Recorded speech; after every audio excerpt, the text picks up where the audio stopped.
तर काल परवा जे मी तुम्हाला स्पर्धेचा व्हिडिओ शेअर केला होता त्या स्पर्धेचं प्राइस डिस्ट्रीब्युशन आज आहे आणि त्याच्यासाठी आता आम्ही चाललेलो आहोत। तर विहान आणि यशस्विनी त्यांनी देखील ज्या प्रोग्राम मध्ये पार्टिसिपेट केलं होतं त्यांचं देखील प्राइस डिस्ट्रीब्युशन आज आहे। आणि काल मी जो तुमच्यासोबत एक व्हिडिओ शेअर केला होता बॅडमिंटन स्पर्धेचा, तो जर तुम्ही बघितला नसेल तर नक्की बघा। त्या स्पर्धेमध्ये आम्हाला फर्स्ट प्राइज मिळालेलं, म्हणजे 2-3 राऊंड होते, त्याच्यात वेगवेगळे प्राइज मिळालेले आहेत। तर एका राऊंड मध्ये फर्स्ट प्राइज मिळालेला आहे, त्याचं देखील प्राइस डिस्ट्रीब्युशन आहे बॅडमिंटन स्पर्धेचं। तर त्यासाठी आता आम्ही चाललेलो आहोत खाली। तर इकडे यशस्वी पण रेडी झालेली आहे। हा इकडे बाबू, हा इकडे आमचं हे छोटंसं पिल्लू, हाय कर बाबू, हाय कर, हाय कर। विहान बघायचंय विहानला। आणि इकडं आमचं हे एक पिल्लू तयार झालेलं आहे आणि विहानचे बाबा अजून ऑफिस मध्ये आहेत आणि आता वाजलेले आहेत संध्याकाळचे 6:45। तर 6:30ला तसं होतं प्राइस डिस्ट्रीब्युशन, पण अजून खालून काही आवाज येत नाहीये। आवाज आल्यानंतर आता आम्ही जाऊ खाली। तर तिकडे गेल्यानंतर मी प्रयत्न करेल तिकडचा ब्लॉग शूट करण्याचा। आता कसं होतंय बघूया, कारण की दोन्ही मुलांना सांभाळून सगळ्या गोष्टी ऍडजस्ट झाल्या पाहिजेत। आता जे कोणी फॅमिली मेंबर्स आपले रेग्युलर व्हिडिओ पाहतात त्यांच्यासाठी नक्कीच मी प्रयत्न करेन खाली ज्यावेळेस प्राइज वगैरे देतात त्यावेळेस पण व्हिडिओ वगैरे शूट करून तुमच्यासोबत शेअर करण्याचा। तर चला, आणि प्राइस डिस्ट्रीब्युशनसाठी आम्ही अशी सिंपल सोबर साडी घातलेली आहे। तर आता माहित नाही व्हिडिओ मध्ये दिसते की काय, कारण की रोज आरतीच्या वेळेला साडीच घालून खाली जाते, पण असं काही प्राइस वगैरे असेल तर जास्त झकपक पण साड्या चांगल्या वाटत नाही, त्याच्यामुळे मग अशा पद्धतीची सिंपल सोबरच साडी घातलेली आहे। आणि यशस्वीला असा ड्रेस घातलाय आणि विहानला म्हणजे त्याचा तर वेगळाच ड्रेस आहे, पण प्रयत्न केलाय आमच्या दोघींचं थोडंसं सिमिलर करण्याचा। तर अशा पद्धतीने झालेलो आहोत आम्ही रेडी। आणि हिला टोपी वगैरे घालून नेणार आहे, कारण या 2-3 दिवसापासून भरपूर ताप येतोय आणि तरी देखील विहान काय घरात थांबत नाही, कारण खाली कार्यक्रम असतात। कार्यक्रमाचा आवाज सुरू झाला का त्याला असं वाटतं मी कधी खाली जाईन, आणि मग त्याच्यामुळं तो खाली पळतो आणि मग त्याच्यासोबत आम्हाला पण बाळाला घेऊन पळायलाच लागतं खाली। तो जोपर्यंत खाली खेळतो तोपर्यंत मला पण खाली थांबायला लागतं आणि त्याच्यामुळेच खरं तर मग आता सध्या गेल्या 8 दिवसापासून आपले पहिल्यासारखे व्हिडिओ येत नाही। इथून पुढे मी नक्की प्रयत्न करेन पहिल्यासारखे व्हिडिओ चॅनलवरती अपलोड करायचा, तसा डेली व्हिडिओ टाकण्याचा प्रयत्न करते, पण डेली व्हिडिओ टाकणं होत नाहीये, दिवसाआड व्हिडिओ येतात सध्या आपले। त्याचं कारण हेच आहे की कार्यक्रम वगैरे असतात खाली, डान्सच्या स्पर्धा असतात, कुठं फॅन्सी ड्रेस कॉम्पिटिशन असतं, काल मॅजिकल शो होता, आज प्राइस डिस्ट्रीब्युशन आहे, त्याच्यानंतर पण कुठला तरी प्रोग्राम असेल। तर गणपती बसल्यानंतर आमच्या इकडे असे प्रोग्राम्स वगैरे असतात आणि त्याच्यामुळे खाली आमचा जास्त वेळ जातो, म्हणून चॅनलवरती व्हिडिओ जरा कमी येतात। तिकडचे व्हिडिओ पण तुझ्या काय काय काय पाहिजे काय काय चला बोलते मी नंतर। काय पाहिजे तुला, काय तुला देऊ मोबाईल? मोबाईल घेऊन काय करायचं, काय करायचं मोबाईल घेऊन? मोबाईलने काय होतं, काय होतं त्यांना सांग, काय होतं मोबाईलने? काय होतं बाळा मोबाईलने? डोळे खराब होतात? अरे बापरे, डोळे खराब होतात का मोबाईलने? चला आता बघतो खाली कार्यक्रम। मी कामापुरताच मोबाईल घेते, इतर वेळेस काही मोबाईल घेत नाही। रील वगैरे मी तर काही जास्त बघत नाही, सिरियल वगैरे तर बघतच नाही, आठवतच नाही कधी मी सिरियल बघितली असेल म्हणून, कारण वेळच मिळत नाही सिरियल वगैरे बघायला। कारण ह्या दोघांचं सांभाळून घरातलं सगळं करून मी चॅनलवरती थोडेफार व्हिडिओ शेअर करत असते तुमच्यासोबत, आणि त्यातून भरपूर वेळा प्रयत्न करते तुम्हाला काहीतरी नवीन गोष्टी, नवीन टिप्स त्याच्यातून सांगण्याचा। पण होतंय असं की ह्या दोघांमुळे अजिबात वेळ मिळत नाही मला, नाहीतर दाखवण्यासारखं नवीन नवीन म्हणजे टिप्स देण्यासारख्या भरपूर आहेत, किंवा नवीन नवीन वस्तू शेअर करण्यासारख्या पण भरपूर आहेत। पण ज्यांच्या घरात लहान मुलं आहेत त्यांना तर माहितच आहे, लहान मुलांना सांभाळून घरातलीच कामं करायला किती डिफिकल्ट जातं। तर ह्या सगळ्या गोष्टी त्यांना बघून शूट करायच्या, एडिट करायच्या आणि त्याच्यानंतर तुमच्यासोबत शेअर करायच्या। चालू झाला, चला जातो आम्ही खाली, नंतर बोलतो।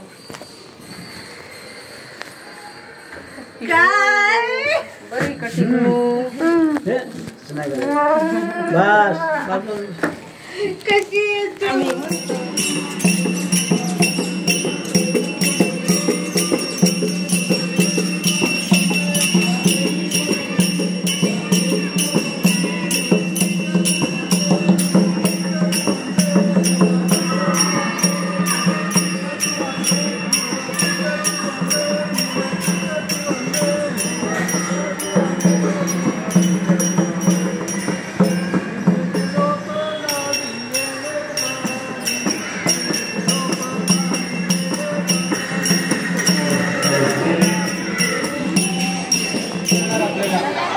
काय शांत बसले मुलांनो.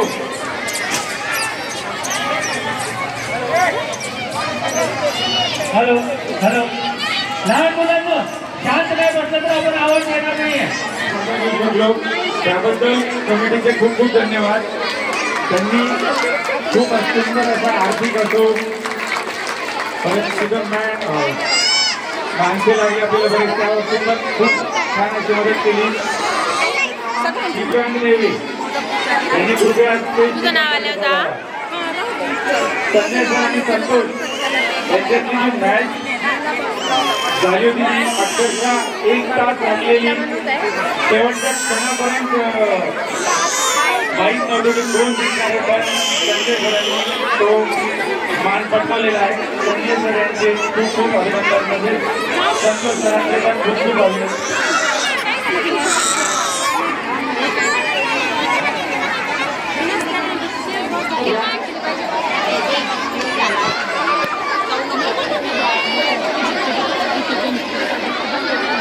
थर्ड नंबर वैभव दाते आणि Deepak Jodge in men's double.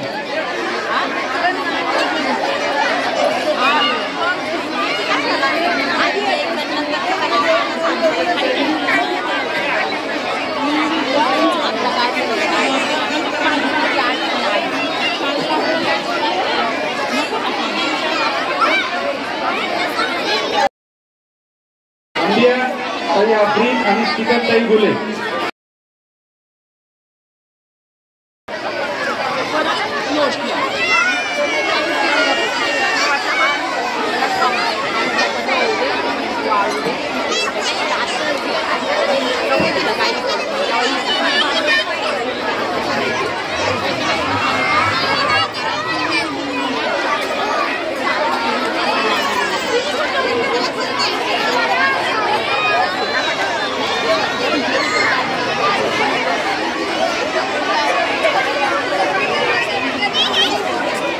दररोज सोसायटीमध्ये वेगवेगळे प्रोग्राम्स असतात. त्याच पद्धतीने आज सोसायटीमध्ये मूव्ही दाखवणार होते नरसिंहा.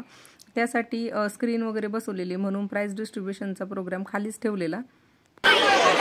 कृपया सर्व मुलांना विनंती आहे, आम्ही नाव पुकारत आहोत. आपण नाव पुकारण्याचा ताबडतोब इथे यावा. तर मैत्रिणींनो, ज्यांनी पाठीमागचा ब्लॉग बघितला आहे त्यांना माहीत आहे मी बॅडमिंटन स्पर्धेमध्ये पार्टिसिपेट केलं होतं. त्याच्यामध्ये मला पहिलं बक्षीस मिळालेलं आणि त्याचे जे बक्षीस वगैरे होते ते आता आम्हाला मिळालेले आहेत.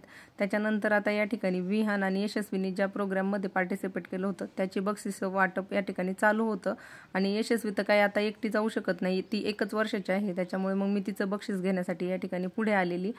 आणि विहान पण होता इथे. आणि सोसायटी मोठी असल्यामुळे मुलं भरपूर आहेत आणि कार्यक्रम भरपूर घेतले जातात. त्याच्यामुळं जे जिंकलेले होते किंवा जे पार्टिसिपेट झालेले होते ते मुलं भरपूर संख्येत होते. त्याच्यामुळे या ठिकाणी तुम्हाला एवढा म्हणजे आवाज वगैरे ऐकू येत असेल तर तो त्याच कारणामुळे, कारण की भरपूर संख्या होती लहान मुलांची आणि बाकीचे जे जिंकलेले होते त्यांची, आणि शिवाय बाकी जे होते पॅरेंट्स वगैरे त्यांची.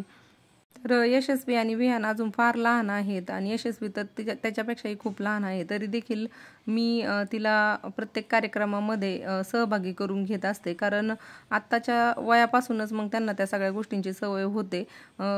प्रयत्न करायचे आपण त्यांना प्रत्येक चांगली गोष्ट शिकवण्याची. शेवटी ती घ्यायची की नाही त्यांच्या स्वभावावरती अवलंबून असते. तर बघा मैत्रिणींनो, या ठिकाणी यशस्वी 1 वर्षाची आहे आणि तिने फॅन्सी ड्रेस कॉम्पिटिशन आणि डान्स कॉम्पिटिशनमध्ये पार्टिसिपेट केलं होतं.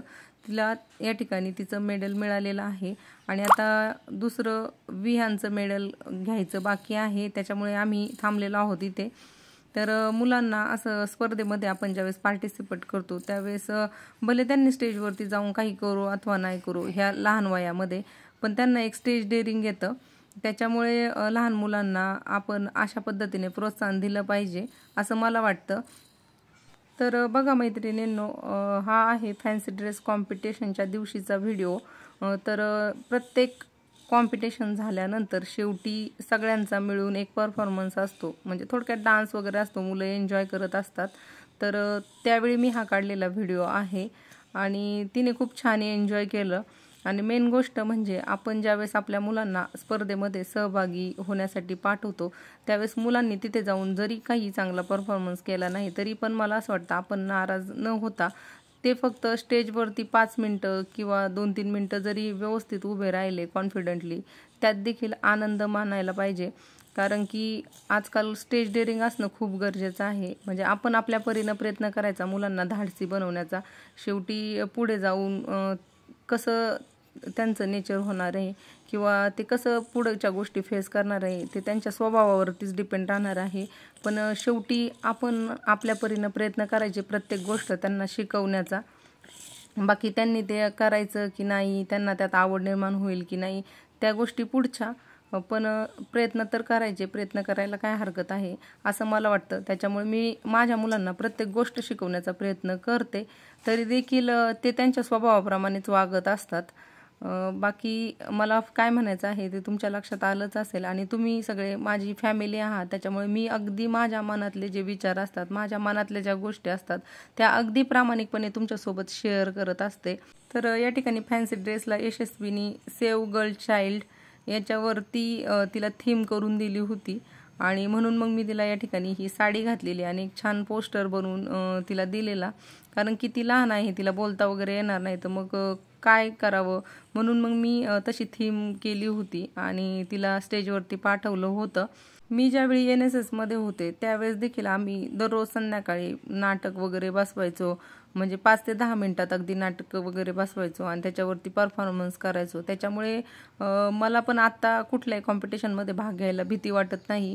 पण मग मला असं वाटतं आपण जसे प्रत्येक गोष्टी फेस करतो तसं आपल्या मुलांनी पण करायला पाहिजे. शेवटी करतील की नाही ती त्यांची इच्छा, पण तरी